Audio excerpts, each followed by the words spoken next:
अस्सलाम वालेकुम। History of English literature के इस सिलसिले में आज की वीडियो में हम बात करेंगे जैकोबियन और कैरोलाइन एजेस के बारे में, जिसको प्यूरिटन एज भी कहा जाता है। ये एज बुनियादी तौर पर जो है वो जैकोबियन एज और कैरोलाइन एज कहलाती है। 1603, 1625 और 1625, 1649 उसकी टाइम लाइन होगी।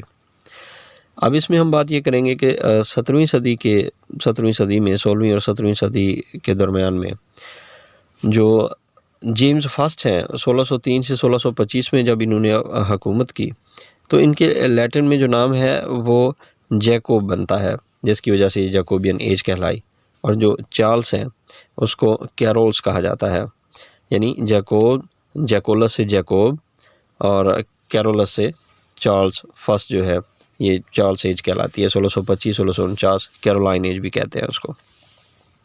जैकोबियन एज जो है वो जेम्स फर्स्ट 1603 से 1625 में जब इंग्लैंड पे हुकूमत करते हैं तो वो सिर्फ इंग्लैंड के हुक्मरान नहीं होते बल्कि वो स्कॉटलैंड के भी हुक्मरान होते हैं। इस वजह से उन्हें जो है वो किंग जेम्स जब यहाँ पे आ जाते हैं तो फिर उनको सिक्स भी कहा जाता है, उनको नाम दिया जाता है। उन्होंने स्कॉटलैंड पे जो है हुकूमत 1567 से 1625 के दरमियान में की है। जैसे कि हम ये जानते हैं कि जब इनकी हुकूमत हुई थी तो इंग्लैंड और स्कॉटलैंड जो है उन दोनों के ये बादशाह थे, तो उसको इसलिए उनको किंग ऑफ ग्रेट ब्रिटेन भी कहा जाता था। अब पहले स्टुअर्ट किंग हैं ये इंग्लैंड के, और शहज़ादी जो मैरी हैं मलका उनके स्कॉट की, उनके बेटे हैं ये। गन पाउडर ट्रीजन इसमें एक बहुत अहम वाक़या है इस दौर का, कि ये एक छोटा सा कैथोलिक का ग्रुप था जो किंग जेम्स को मारना चाहता था, क्योंकि वो उनके मजहबी अकायद के ख़िलाफ़ जो है बात करते थे। वो जिस तरह हमने पहले पढ़ा है कि प्रोटेस्टेंट और कैथोलिक की लड़ाई जारी रही है, तो इसमें ये किंग हेनरी जो है उनके दरमियान में किंग हेनरी 8 जो उन्होंने डाइवोर्स की थी कैथरीन ऑफ एरागॉन को, और उन्होंने एंग्लिकन चर्च की भी बुनियाद रखी थी। तो बुनियादी तौर पर ये एक सिलसिला चलता आ रहा था, और गन पाउडर ट्रीजन इस दौर का बहुत अहम वाक़या है। इस बारे में हम आगे मज़ीद भी देखेंगे। कैथोलिक जो होते हैं वो कंसीडर ये करते हैं, वो मलका एलिज़ाबेथ जो है उनको इलेजिटिमेट समझते थे, और वजह ये थी कि क्योंकि वो मुख्तलिफ थी, प्रोटेस्टेंट से थी, तो उन्होंने अपने एक चर्च की बुनियाद भी रखी। फिर उन्होंने एक हाज़री को लाजमी करार दिया कि चर्च में जो है वो हाज़री लाजमी होगी, यानी एक्ट ऑफ यूनिफॉर्मिटी जो है 1559 में ये लाती हैं। यूनिफॉर्मिटी का मतलब ये होता है कि लोग जो हैं वो आके प्रोटेस्टेंट चर्च जो होता है उसकी जो सर्विसेज होती हैं उसमें अपनी हाज़री लाजमी लगाएंगे। अब ज़ाहिर है वो दिल से तो नहीं मानते थे मलका की, या उस वक्त का जो हुक्मरान होता है उससे डरते तो हैं, लेकिन दिल में तो उनकी नफ़रत मौजूद ही रहती है। गाई फॉक्स एक बहुत अहम शख्सियत। अब ये मेन जो है कंस्पिरेटर था उस वक्त का, यानी कि जो पार्लियामेंट और बादशाह जो हैं आपस में मद्दे मुकाबिल आ गए थे, क्योंकि बादशाह ये समझता था कि अल्लाह ताला ने, गॉड ने बादशाह को मुतलकुल अनान हुकूमत बना के दुनिया में भेजा है और वो जैसे चाहे हुकूमत कर रहे। अब ज़ाहिर है कि पार्लियामेंट ऐसा नहीं करना चाहती थी। पार्लियामेंट चाहती थी कि बादशाह को कंसल्ट करना चाहिए, मशवरे से चलना चाहिए। तो यूँ समझे कि पार्लियामेंट और बादशाह के दरमियान में ये चपकले शुरू हो गई थी, और यही जो गन ट्रीजन वाला वाक़या है ये इसी की सारी क्रियाएँ उसी से मिल रही हैं।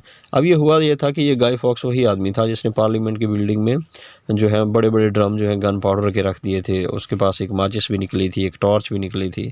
अब इसको जब पकड़ा गया, अब हुआ ये था कि वो जो एक पार्लियामेंटेरियन को एक दरख्वास्त मौसूल हुई थी, एक लेटर मौसूल हुआ था कि भई आप फ़लाँ दिन जो हाज़री हो रही है, एक पार्लियामेंट का इजलास है, उसमें शिरकत ना करो।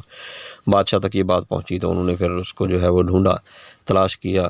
जब पार्लियामेंट की सर्च की गई तो ये आदमी गाई फॉक्स जो है इसको पकड़ा गया माचिस के साथ और गन पाउडर के ड्रमों के साथ और टॉर्च के साथ। जब इस पे तशद्दुद किया गया तो इसने फिर सारे जो लोग हैं उन सब के बारे में बता दिया कि कौन कौन मेरे साथ है और हम किस वजह से ये करना चाह रहे थे।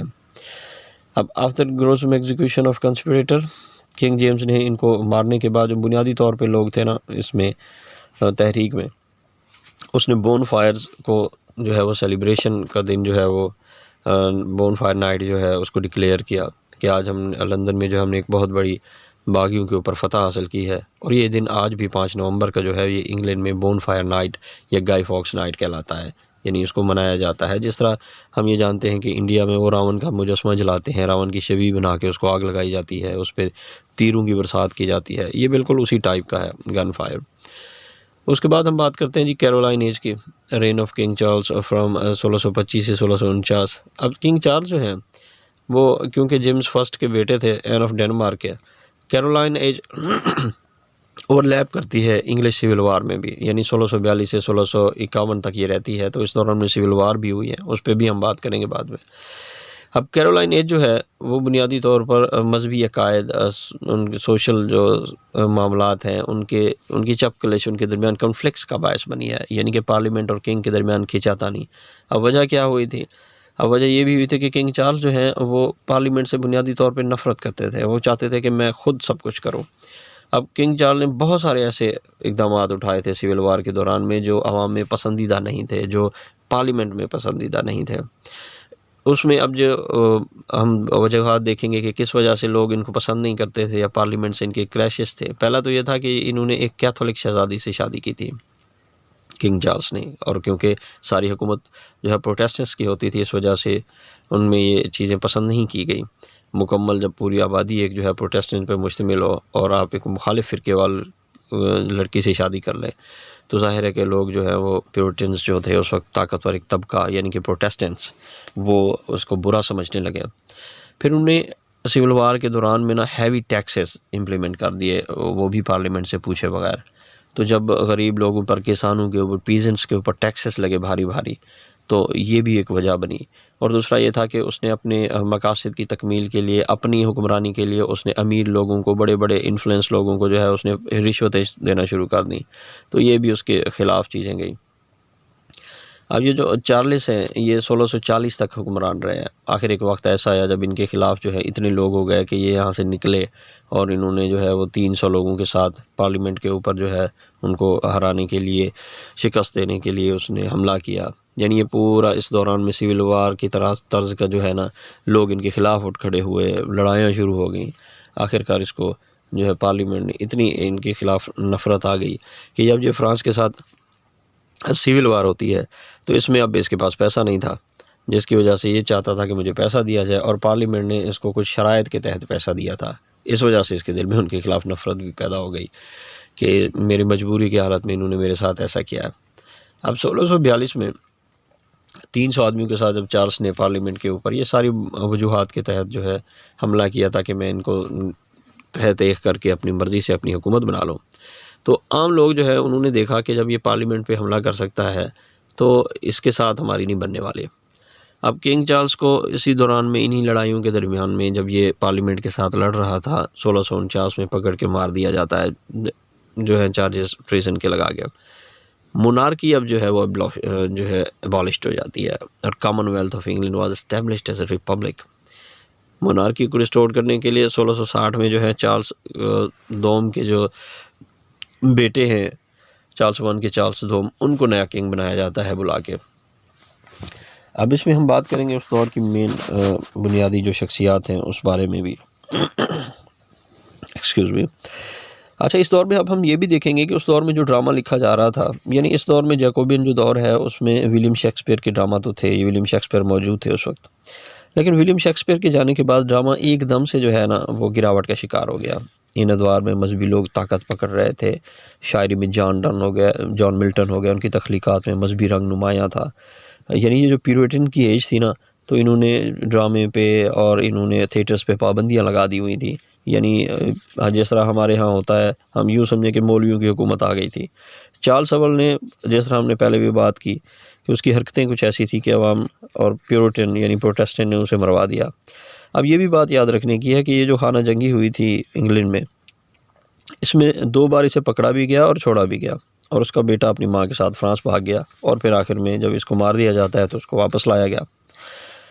अब यहाँ पे हम फ्रांसिस बेकन की बात करेंगे। शेक्सपियर से पहले पैदा हुए, मगर एलिज़ाबेथन दौर में शोहरत इनको नहीं मिली। वजह ये थी कि इनकी फैमिली दरबार में अच्छी पोजीशन रखती थी, यानी एक चचा प्राइम मिनिस्टर थे, तो ये इनसे हसद भी करते थे, इसलिए उन्हें पजीराई ज़्यादा नहीं मिली। जेम्स जब वापस आता है उसके दौर में इनको शोहरत मिली, लॉर्ड चांसलर भी बने, और ये अपनी तख्लीक़ात में साइंसी काम को भी इस्तेमाल करते थे। इनका एक अहम काम जो है फादर ऑफ एम्पिरिसिज्म भी कहा जाता है, यानी इनको फादर ऑफ एम्पिरिसिज्म भी कहा जाता है। 1621 में इनको करप्शन के लिए पकड़ा गया, जेल हुई, यानी इल्ज़ामात लगाए गए इनके ऊपर।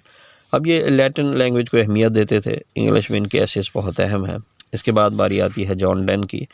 मेटाफिजिकल पोइट हैं, ये अपनी शायरी में जो है वो कंसीड का इस्तेमाल ज़्यादा करते थे। और कंसीड क्या होती है?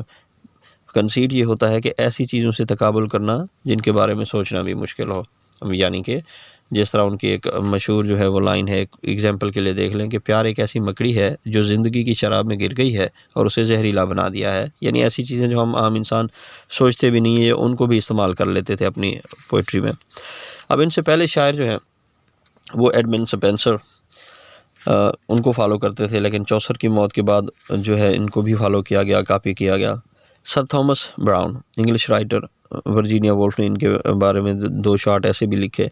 1923 में उन्होंने कहा था, यानी वर्जीनिया वोल्फ ने, कि धरती पर कुछ ही लोग हैं जो सर थॉमस को पढ़ते हैं।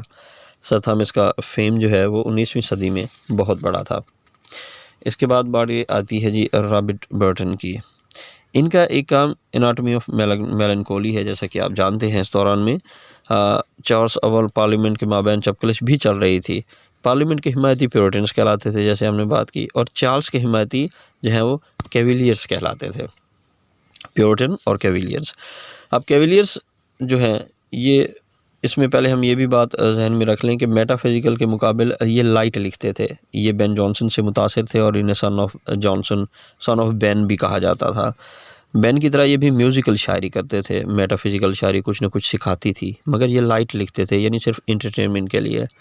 और इसमें हम आगे मज़ीद देखते हैं ड्रामाटिस्ट जो हैं उस दौर के, Ben Jonson, George Chapman, Beaumont Fletcher, John Webster, Thomas Middleton, Thomas Heywood और थॉमस डेकर हैं उस दौर में जो मौजूद थे। अब हम देखते हैं मेटाफिजिकल पोइट्स को। ये जॉन डन के फॉलोअर, डन के बाद जॉर्ज इनमें बहुत मशहूर हैं। एंड्रयू मार्वल हो गया, जॉर्ज हर्बर्ट हो गया, रिचर्ड क्रॉशा हो गया, उसके बाद हेनरी वॉन हो गया, अब्राहम कावली हो गया। ये मेटाफिजिकल पोइट हैं। और जो कैविलियर पोइट हैं उनमें great sports of king Charles की उन्होंने।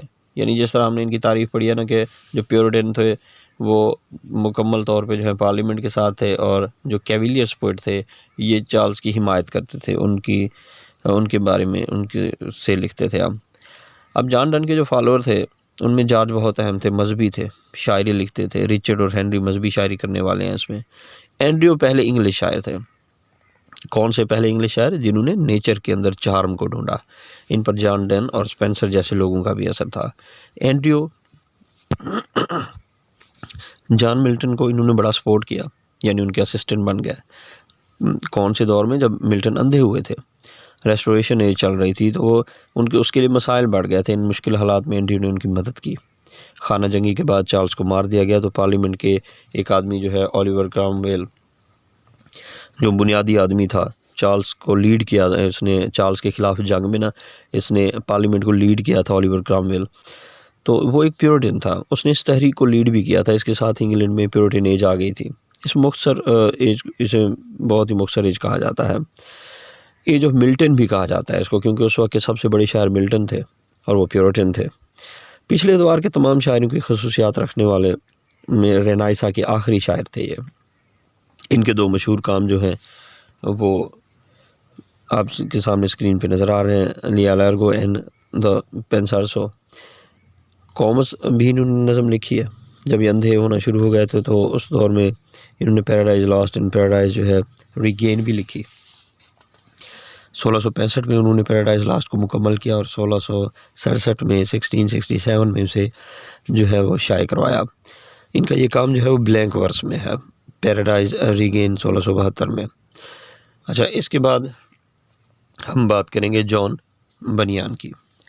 जॉन बनियान जो है पैदाइशी आर्टिस्ट थे, खाना जंगी के दौर के राइटर हैं ये। गैर कानूनी मजहबी मीटिंग करते थे, इस वजह से गिरफ़्तार हुए, 12 साल के लिए जेल में गए और उन्होंने कैद में एक किताब लिखी, पिलग्रिम्स प्रोग्रेस, कैद में लिखी थी ये किताब आज भी एक लिटरेचर का बेहतरीन हिस्सा है, एलेगोरिकल वर्क में। आज़ादी के बाद सालों तक इस किताब को नहीं छपवाया इन्होंने, बल्कि अपनी डेस्क में छुपा के रखते थे इसको। इसके बाद चार्ल्स सेकंड आते हैं। चार्ल्स को फ्रांस से लाकर तख्त पे बिठाया गया और रेस्टोरेशन शुरू हुआ। प्यूरिटन के मुख्तसर दौर में थिएटर्स पे पाबंदी थी। 1642 में इसको बंद किया गया था और अगले यानी कि पूरे 18 साल तक थिएटर्स बंद रहे। चार्ल्स तो हमने आते ही सबसे पहले 1660 में पन थिएटर्स को खुलवाया।